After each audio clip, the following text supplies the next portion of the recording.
Bien-aimés, le message d'aujourd'hui c'est sur Colossiens chapitre 3 versets 1 et 2. Colossiens 3 versets 1 et 2. La parole nous dit: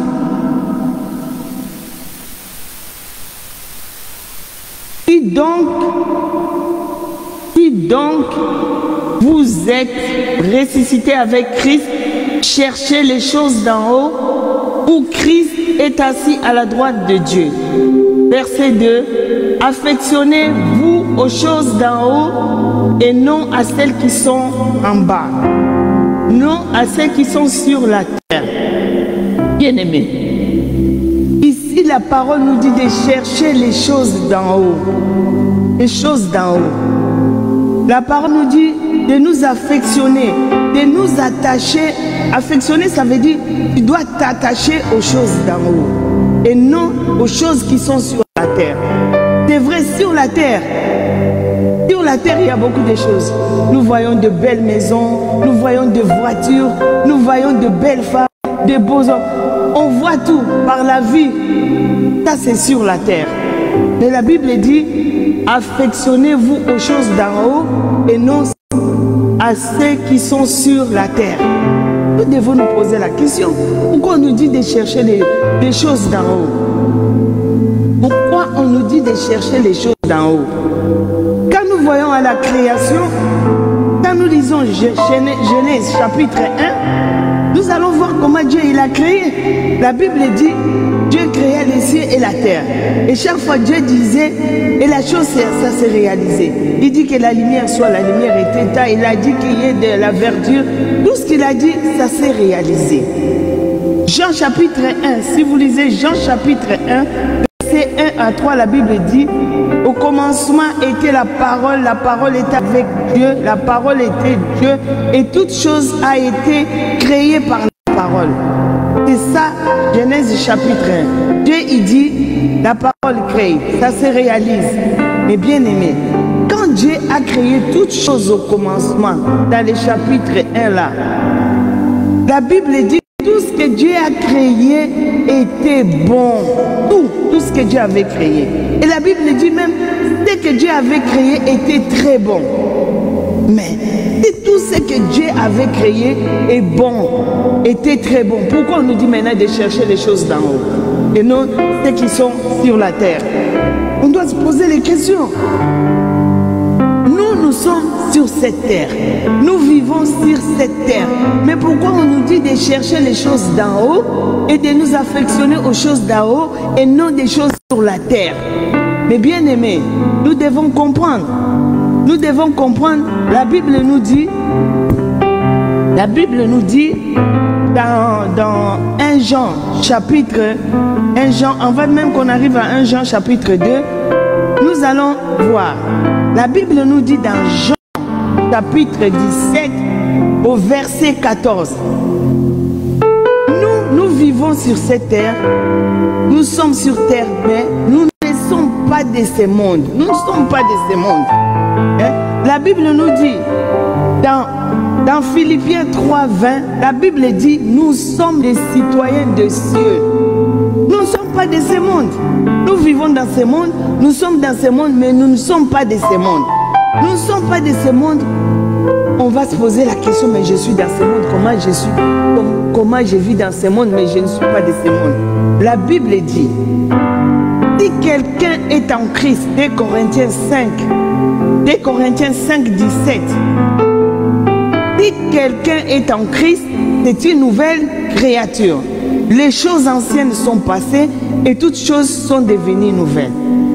Si toi et moi nous sommes en Christ, si toi et moi, comme Colossiens vient de le dire, que nous sommes assis avec Christ dans les lieux célestes, si tu es en Christ, si tu as accepté Jésus-Christ, si tu vis que pour Jésus-Christ, si ce n'est plus toi qui vis, mais si c'est Jésus-Christ qui vit en toi, tu n'es plus, tu es une nouvelle créature. Tu es une nouvelle créature, c'est 2 Corinthiens 5, 17 qui le dit. Si quelqu'un est en Christ, C'est une nouvelle créature. Les choses anciennes sont passées et toute chose est devenue nouvelle. Maintenant, on nous dit de chercher les choses d'en haut. On te dit que les choses anciennes sont passées, toutes choses sont devenues nouvelles. Quelles sont ces choses qui sont devenues nouvelles là que tu dois chercher maintenant chez Dieu? Parce que tu n'es plus de ce monde. Tu es dans ce monde. Physiquement, là, on est dans ce monde. Mais spirituellement, nous devons comprendre que nous ne sommes pas de ce monde et que nous ne devons pas même vivre comme les gens de ce monde. Notre vie, c'est Dieu. Notre vie, c'est le royaume des cieux. Parce que Jésus-Christ, quand il reviendra, mes bien-aimés, nous devons réaliser cela. Jésus-Christ, quand il reviendra, qu'est-ce qui va se passer? Mais bien-aimés, la Bible nous dit, dans les temps de Noé, c'était le monde, il y avait beaucoup de gens. Dans les temps de Noé, parce que la méchanceté, la corruption est entrée dans le monde, la Bible dit, Dieu a détruit tout le monde par les déluges. Et il n'y a que 8 personnes qui sont entrées dans l'arche. 8 personnes seulement. Vous vous rendez compte? Comme nous sommes là dans tout ce monde-là, et il n'y a que 8 personnes qui sont entrées dans l'arche. Il n'y a que 8 personnes. Nous devons réaliser cela, nous devons vraiment faire très attention. Les enfants d'Israël sont sortis de l'Égypte. Ils sont sortis 400 000 personnes. Sauf les enfants qui sont nés dans le désert, ils sont entrés. Mais sur les 400 000 personnes, pourtant Dieu leur avait promis, vous allez entrer dans les pays où coule le lait et le miel. Mais il n'y a que 2 personnes qui sont entrées. Il n'y a que Caleb et Josué. Mais bien aimés, nous devons réaliser, nous devons comprendre. Si on nous dit de chercher les choses d'en haut, il y a les choses d'en haut, il y a les choses du monde, il y a les choses terrestres. Donc nous devons faire la différence entre les choses terrestres et les choses d'en haut. La Bible nous dit, je vais essayer d'aller vite, 1 Jean chapitre 2, 15-16. Puisqu'on parle des choses terrestres, des choses du monde, parce qu'on va dire, oh mais moi je suis dans le monde, tout ce que Dieu a fait c'est bon, pourquoi ne pas aimer ça, pourquoi non? On ne nous interdit pas. Maintenant nous allons savoir qu'est-ce qu'il faut pas aimer et qu'est-ce qu'il faut aimer.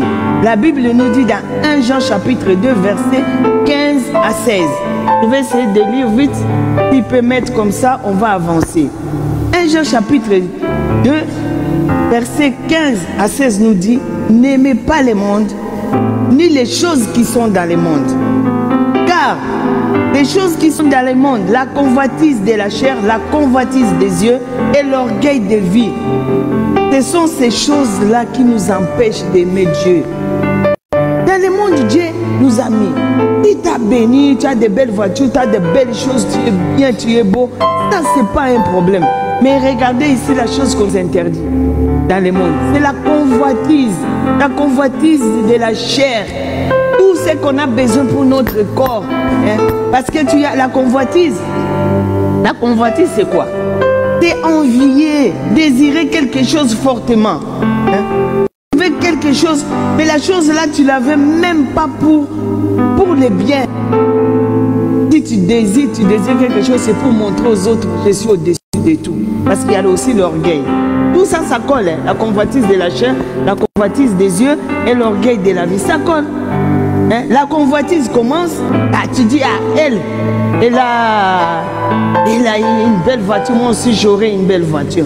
Mais toi, Dieu, l'autre l'a béni parce qu'il a voulu les bénir comme ça. Mais toi, par ta convoitise, tu veux avoir la même voiture que l'autre ou la même robe que l'autre pour que tu viennes montrer que moi j'ai ça. Non, habille-toi.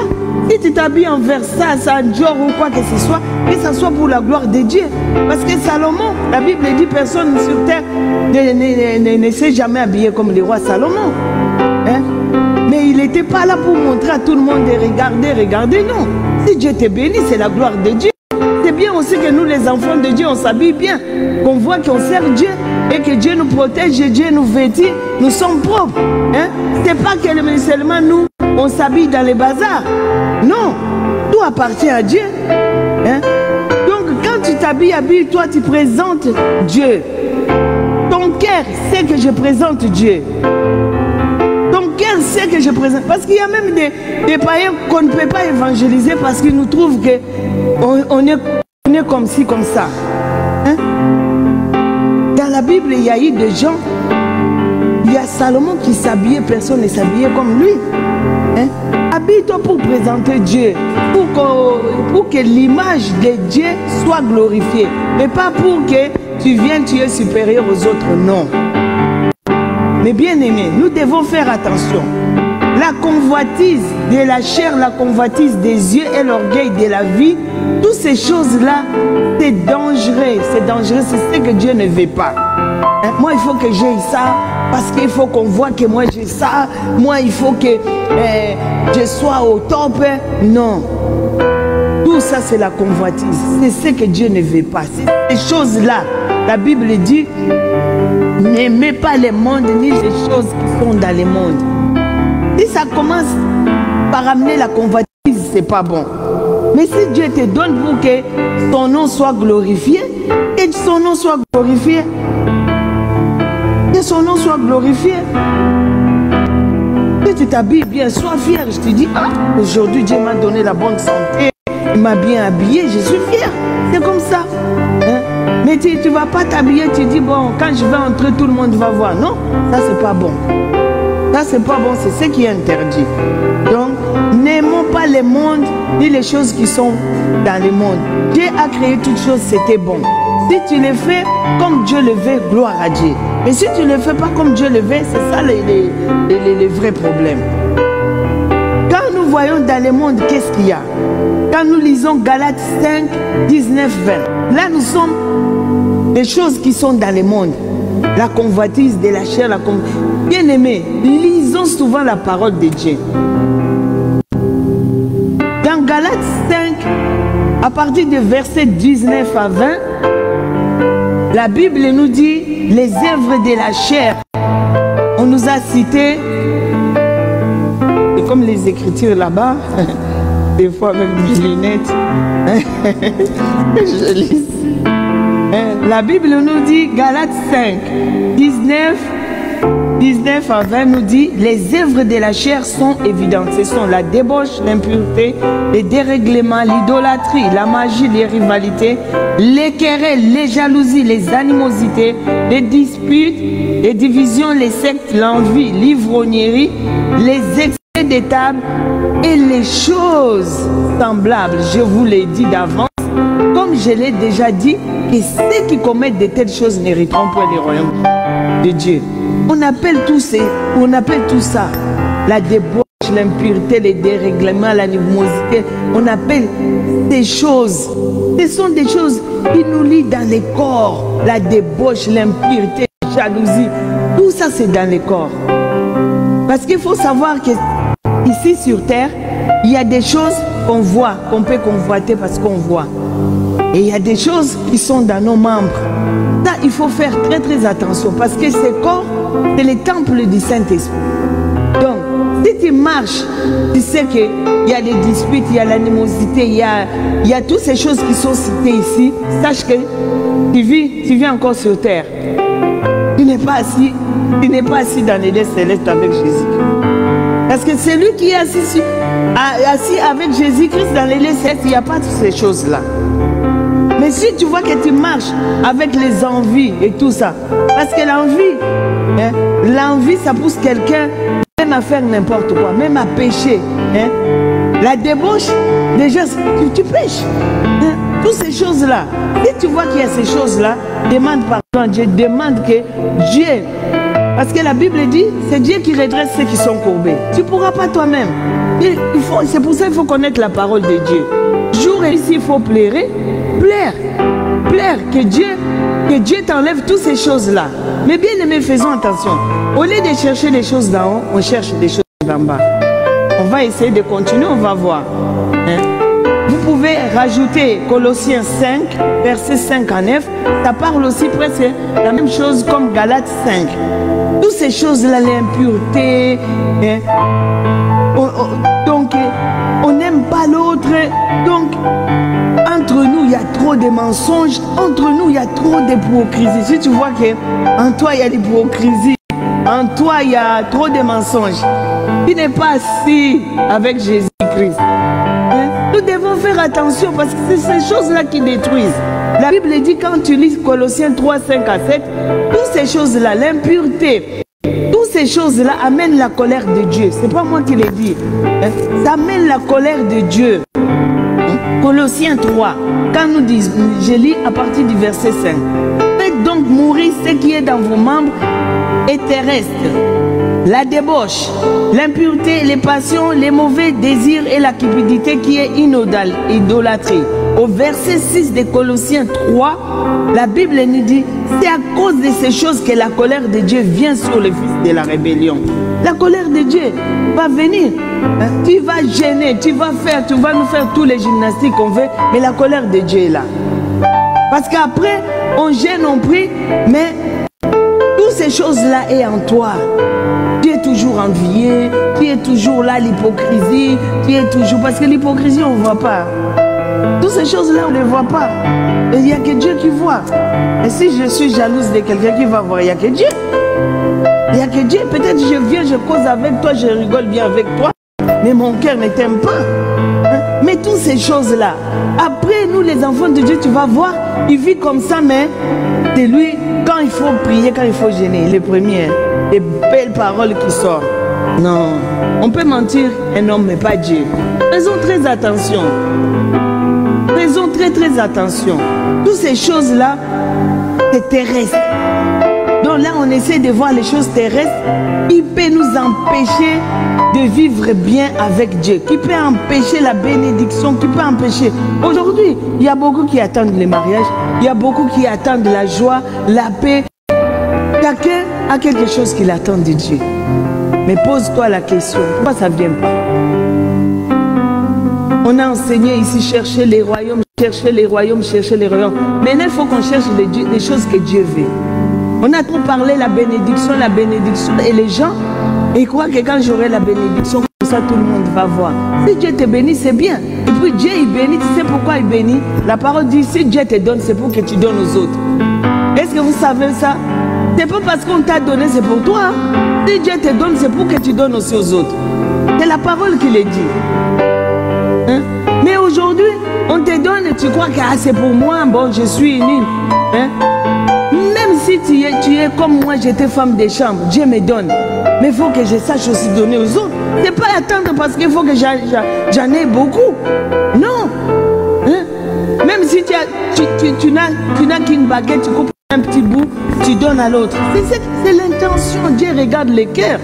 Hein? Il n'attend pas que pour que tu aies beaucoup, pour que tu commences à donner. Non. Mais bien aimé, faisons très attention. Les choses d'en haut sont graves. Parce que les choses d'en haut, c'est par l'esprit. Mais l'esprit, comment? Parce que tu ne connais pas la parole, tu ne pourras pas comprendre les choses d'en haut, comment ça vient.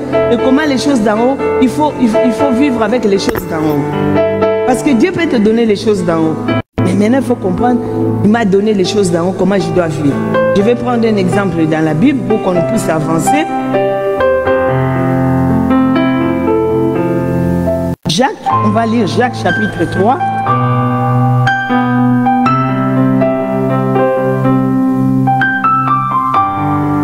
Jacques chapitre 3, verset 13. On commence au verset 13.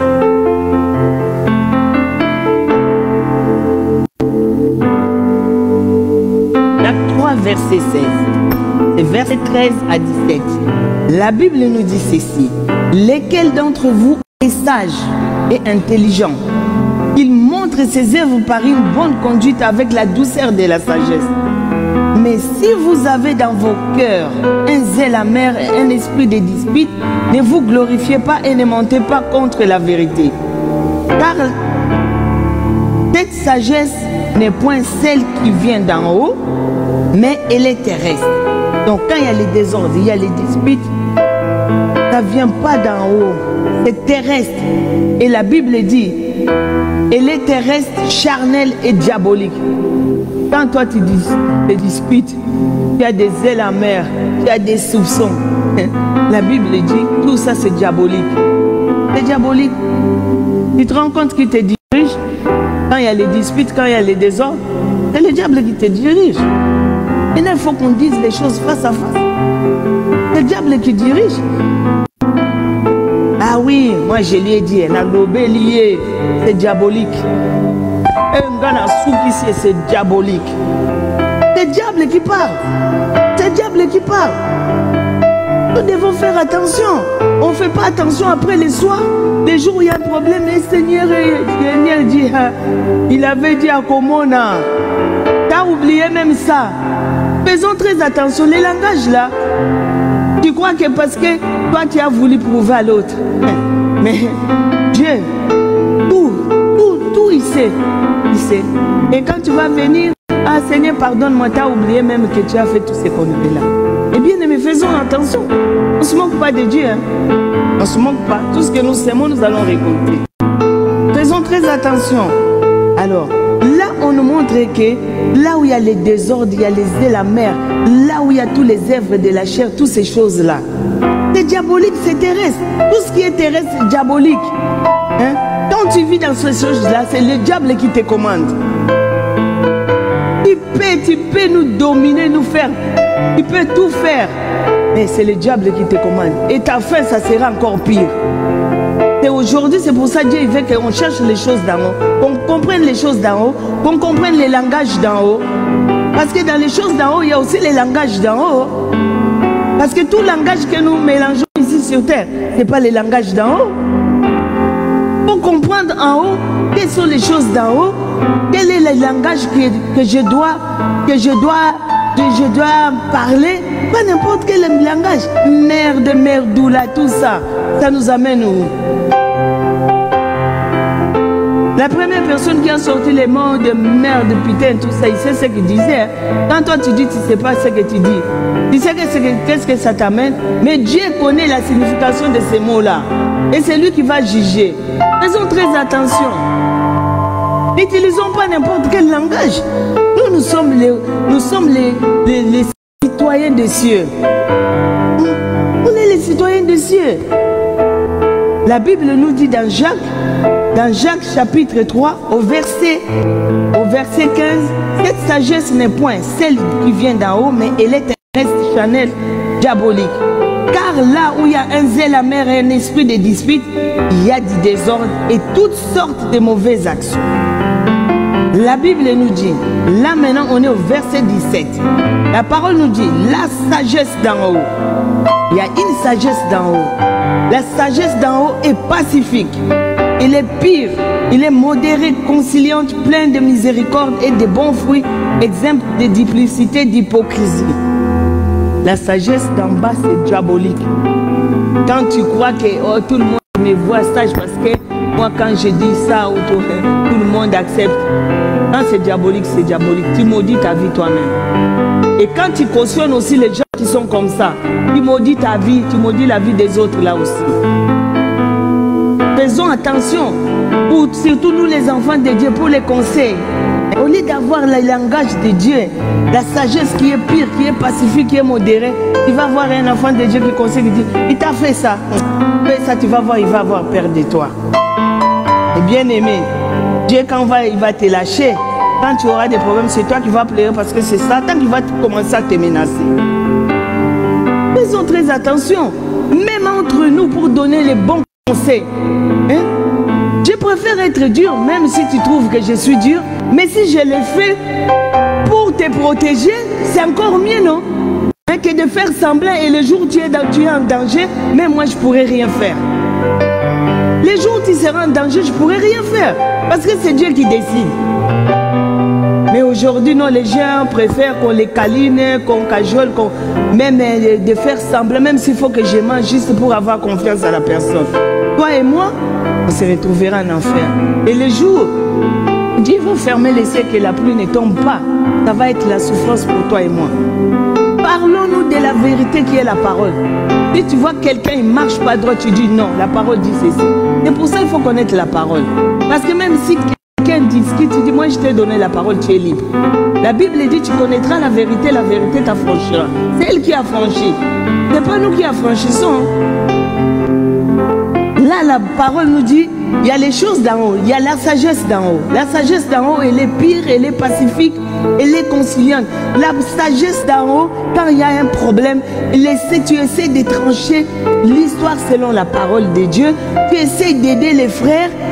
Donc, ça t'aide que l'autre aussi part avec la joie, l'autre, même s'ils ne veulent pas, tu as fait ton boulot. C'est ce qui est important chez Dieu. Hein? Mais quand il y a un problème, tu prends parti pris de l'autre parce que tu aimes l'autre. Non. La Bible nous dit qu'on ne doit pas avoir de parti pris. Le jugement doit être juste parce que Dieu juge juste. Il a dit fais ça. Si tu ne fais pas ça, ta condamnation est là. Donc essayons avec la sagesse d'en haut. La Bible nous dit la sagesse d'en haut, il est pur, pacifique, il est conciliante, plein de bonté, plein de bons fruits.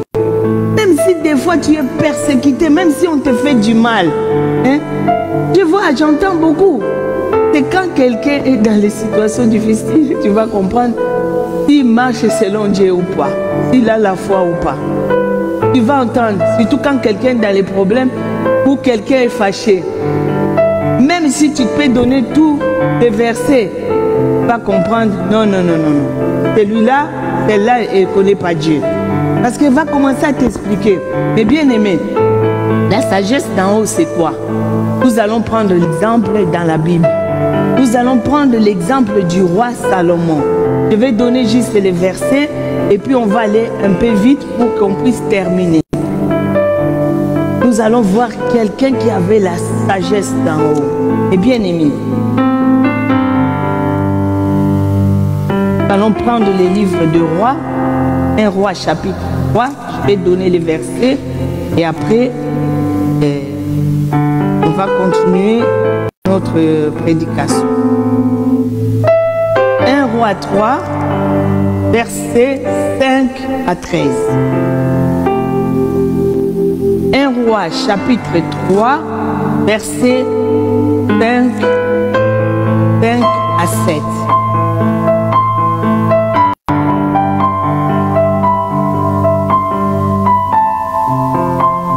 Bien-aimés, disons ceci et allez aussi méditer chez vous.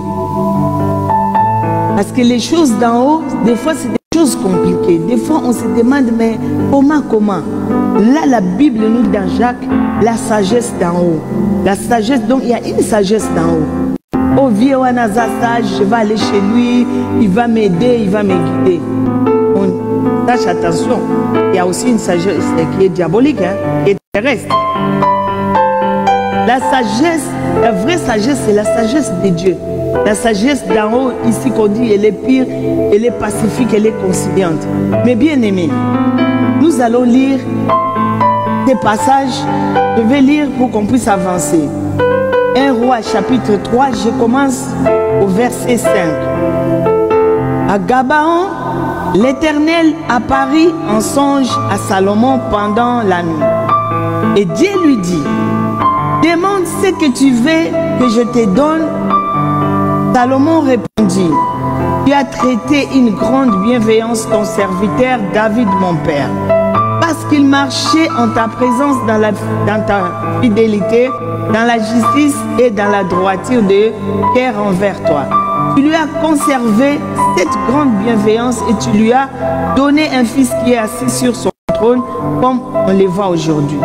Maintenant, Éternel mon Dieu, tu as fait régner ton serviteur à la place de David mon père et moi je ne suis qu'un jeune garçon. Je n'ai point d'expérience. Je vais au verset 9. Accorde donc à ton serviteur un cœur intelligent pour juger ton peuple, pour discerner le bien et le mal, car qui pourrait juger ton peuple, ce peuple si nombreux? Je continue au verset 10. La parole dit, cette demande de Salomon plie au Seigneur. Et Dieu lui dit, puisque c'est là ce que tu demandes, puisque tu ne demandes pour toi ni longue vie, ni richesse, ni la mort de tes ennemis, et que tu demandes de l'intelligence pour exercer la justice, voici j'agirai selon ta parole. Je te donnerai un cœur sage et intelligent, de telle sorte qu'il n'y aura personne avant toi et qu'on ne verra jamais personne de semblable à toi. Je te donnerai en outre ce que tu n'as pas demandé, de telle sorte que, tel que tu n'as pas demandé, des richesses et de la gloire. Je saute, je vais Je vais toujours 1 roi. Maintenant, chapitre 4. Chapitre 4, verset 29. La Bible dit, Dieu donna à Salomon de la sagesse, une très grande intelligence et des connaissances multiples comme les sablés qui est au bord de la mer. Amen. Et bien aimé, si j'ai pris cet exemple, c'est pour que nous puissions aussi comprendre les choses d'en haut. Comment demander les choses d'en haut, comment vivre avec les choses d'en haut. Quand on te donne les choses d'en haut, on te donne la sagesse, comment tu dois vivre, comment tu dois agir. Regardez ici. Le roi Salomon, c'est le fils du roi David. Quand il est arrivé au pouvoir, la Bible dit au verset 7, au verset 7, Éternel mon Dieu, tu as fait régner ton serviteur à la place de David mon père, et moi je ne suis qu'un jeune garçon, je n'ai point d'expérience. Il était jeune, la Bible le dit, je suis qu'un jeune garçon, je n'ai pas d'expérience. Mais il était jeune, il n'avait pas d'expérience, mais il savait quoi demander à Dieu. Il savait les choses d'en haut. Ici sur la terre, on demande, ah, je veux la voiture, je veux la promotion, je veux ça, je veux ça. Mais lui, il savait. Il était jeune, il n'avait pas d'expérience, mais il avait compris que si Dieu te donne la sagesse, si Dieu te donne l'intelligence, c'est ça qui est important. C'est pour ça aujourd'hui, nous allons essayer de comprendre si Dieu te donne la sagesse, il te donne l'intelligence, c'est important en quoi? La Bible dit, non seulement il a demandé la sagesse et l'intelligence, mais Dieu, il lui a dit, puisque tu n'as demandé que la sagesse et l'intelligence pour exercer la justice, au verset 13, Dieu dit, je te donnerai en outre ce que tu n'as pas demandé, la richesse et la gloire. Des fois on cherche la richesse, des fois on cherche la gloire, des fois on cherche la santé. Mais tu n'as pas la sagesse. Quand on va te donner, et tu commences à frimer partout. Et tu commences même, on t'appelle, on ne te voit plus. Et tu commences même à mentir. Et bien aimé, faisons très attention. Il y a des choses, c'est pour ça la Bible dit, cherchez d'abord le royaume des cieux et toute chose vous sera donnée. Si tu as la sagesse, tu as l'intelligence, comme lui il avait demandé que ça, Dieu lui a donné encore les richesses et lui a donné la gloire. Mais bien aimé, retenez ce verset que je vous donne. On va lire Proverbe 3,19. Proverbe 3,19. La Bible nous dit, c'est par la sagesse que Dieu a fondé la terre et c'est par l'intelligence qu'il a fermé les cieux. C'est avec la sagesse que Dieu a fait tout. Hein. Il dit que la lumière soit et qu'il y ait les animaux dans les eaux. Tout ça, c'est avec la sagesse. Donc Dieu a fait, c'est pas moi qui l'ai dit, c'est sa parole qui dit que c'est par la sagesse que Dieu... C'est par la sagesse que Dieu a créé, a fondé la terre. C'est par l'intelligence qu'il a fermé les cieux. Mais bien aimé, quand on lit Proverbe 8, 11, Proverbe 8, 11 nous dit ceci. Proverbe 8, 11 nous dit ceci. La sagesse vaut mieux que les perles. Elle a plus de valeur que tous les objets de prix. La sagesse.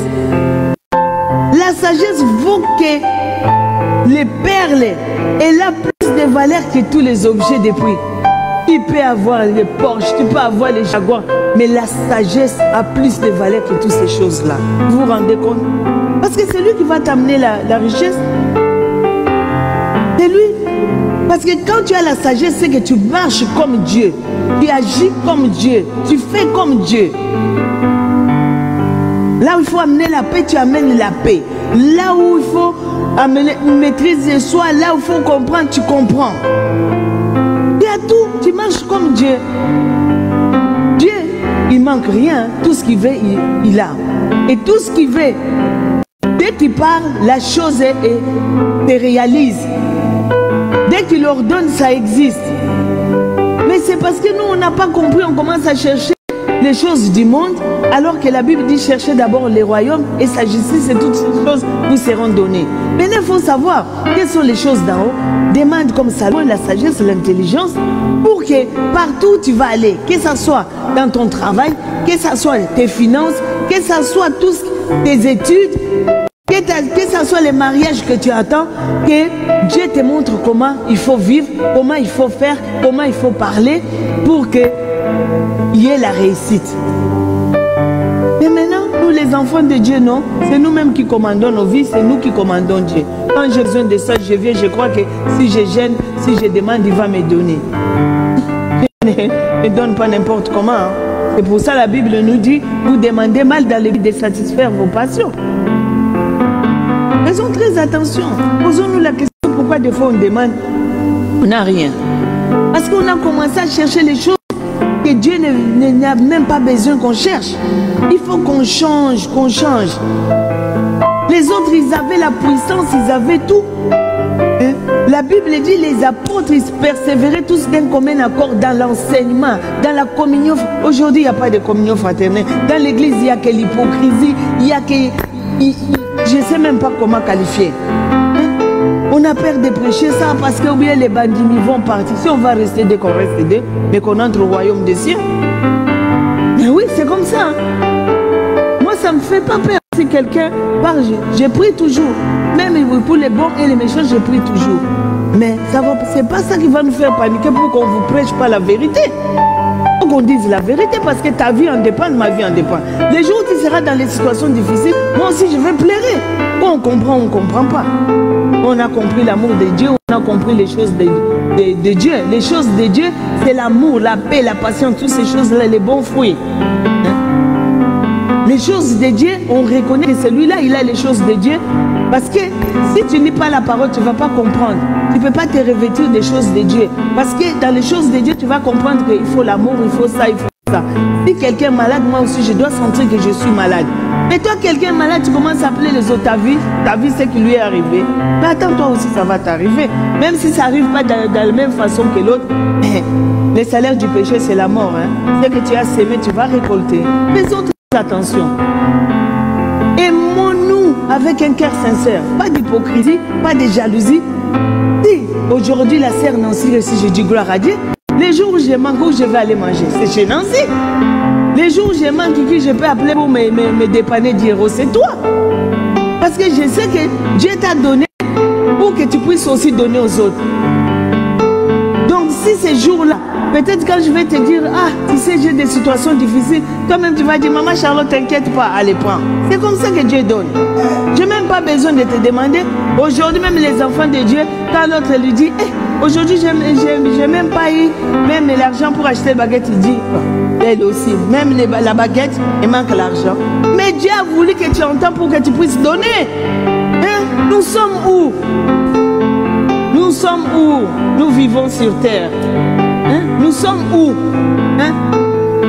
Tu vas chez quelqu'un et te dit, ah, tu sais, dans ma maison, je ne sais même pas quoi te préparer parce que vraiment, j'ai rien. J'ai rien, j'ai pas l'argent, j'attends. Mais si tu as même 10 euros, prends 10 euros, laisse. Hein? Nous sommes où? Les bons fruits, ils sont où? Mais quand la personne quitte le téléphone, ah, tu sais, il n'y a rien dans la terre. Nous sommes où? Et après, quand on va dire, on va gêner, on va prier, tout le monde gêne, prie. Et bien aimé. C'est diabolique. C'est le diable qui commande. La Bible dit, le monde gît sous l'emprise du diable. L'emprise là, c'est pas seulement chez les païens, hein, mais même chez les chrétiens. Même bon chrétien, si tu lis la Bible, tu vas discerner beaucoup de choses. Tu vas comprendre, celui-là est de Dieu, celui-là n'est pas de Dieu. Celui-là, il parle, c'est le diable qui parle en lui. Parce que Jésus, s'il pouvait, l'apôtre Pierre, c'était un apôtre. Mais pourquoi Jésus lui a dit arrière de moi, Satan? Pourquoi? Est-ce que Pierre était Satan? Mais ce qui sortait de sa bouche, ça montrait que ça vient de Satan. Hein? Mais bien aimé, si tu connais la parole, quand quelqu'un te parle, même te donne conseil, tu vas comprendre que ça vient de Satan. Soyons un peu sages, cherchons les choses d'en haut. C'est ça la sagesse. Quand tu as la sagesse, tu vas discerner les choses. Si Salomon, il a demandé, La sagesse, c'était pour discerner, pour amener les peuples dans la justice de Dieu. Mais bien aimé, nous allons voir l'histoire pour comprendre. Parce que des fois, quand on frappe fort, les gens disent « Ah non, vous frappez fort. » Non, faut mieux frapper fort. Même si tu es fâché, sois fâché. Mais le plus important, que nous tous on se retrouve quand Jésus-Christ va venir, parce qu'il a dit, il est parti nous préparer des places. Ces jours-là, il va m'appeler moi, et si Jésus me prend, c'est pas moi qui va dire Jésus ait pitié de lui. Tu vas rester, même si tu es mon fils, même si tu es ma fille, même si tu es mon mari. Si c'est toi qui vas rester, tu vas rester. Hein? Faisons attention. C'est pas que oh, ma mère elle prie beaucoup, ma mère elle gêne beaucoup, ma mère. Non, tu vas rester. C'est aujourd'hui qu'il faut chercher les choses d'en haut qui vont nous amener au ciel. Parce que tu as les choses d'en haut, c'est que tu es assis déjà avec Jésus-Christ dans les lieux célestes. Donc quoi que ça arrive, tu es déjà assis dans les lieux célestes. Mais bien aimés, faisons très attention. La Bible nous dit, là je vais juste raconter l'histoire, vous pouvez lire. Vous pouvez lire 1 Roi 3 au verset 16 à 27. Mais bien aimé, quand tu as la sagesse, quand tu as vraiment la sagesse de Dieu, tu ne crains rien. Même les paroles qui sortent de ta bouche, même si les gens trouvent que c'est Dieu, que ça soit Dieu, c'est ce que je vous dis. Regardez ici. Quand on lit dans 1 Roi, chapitre 16, au verset 27, la Bible dit, les deux femmes prostituées, ils sont venus chez le roi Salomon. L'une des femmes dit à Salomon, pardon mon Seigneur, moi et cette femme nous demeurions dans la même maison. Et j'ai accouché près d'elle dans la maison.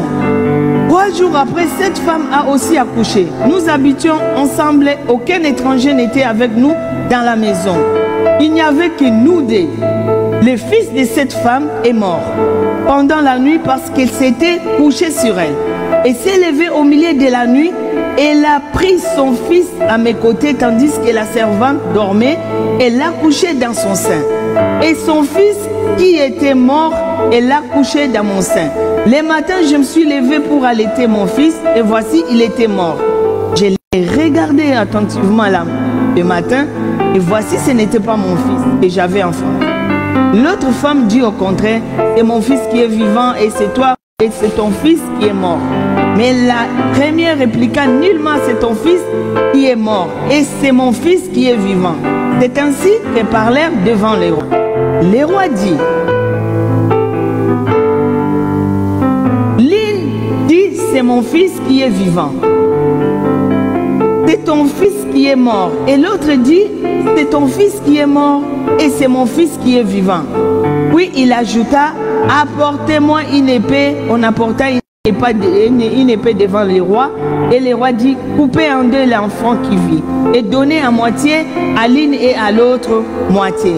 La femme dont le fils était vivant sentit ses entrailles s'émouvoir pour son fils. Elle dit au roi, à mon seigneur, donne-lui l'enfant qui vit et ne le faites point mourir. Mais l'autre dit, il ne sera ni à moi ni à toi. Coupez-les. Et les rois prenant parole dit, donnez la première l'enfant. Et bien aimé, quand tu as la sagesse, quand une situation arrive, regardez le roi Salomon devant cette situation. Il y avait des prostituées, l'autre a accouché, ils habitaient tous dans la même maison. Et l'autre, 3 jours après, elle a aussi accouché. Mais l'enfant de l'une des prostituées est mort. Et la maman de l'enfant qui était mort a amené en cachette, il a pris l'enfant de l'autre femme.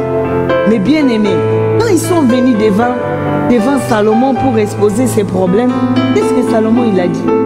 Il a dit, bon, comme chacun l'autre dit, non, c'est mon fils qui est vivant, amenez l'épée, on va couper l'enfant. On va couper l'enfant. Des fois, il y a des paroles qui peuvent sortir, dire, si aujourd'hui, moi, tu viens comme ça, j'ai dit, amène l'épée, on va couper. Tu vas dire, Kindokite.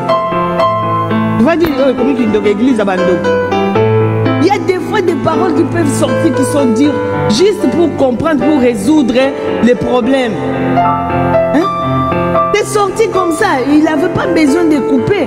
Voilà la sagesse. Des fois, la sagesse, c'est des paroles qui sortent, qui sont dures.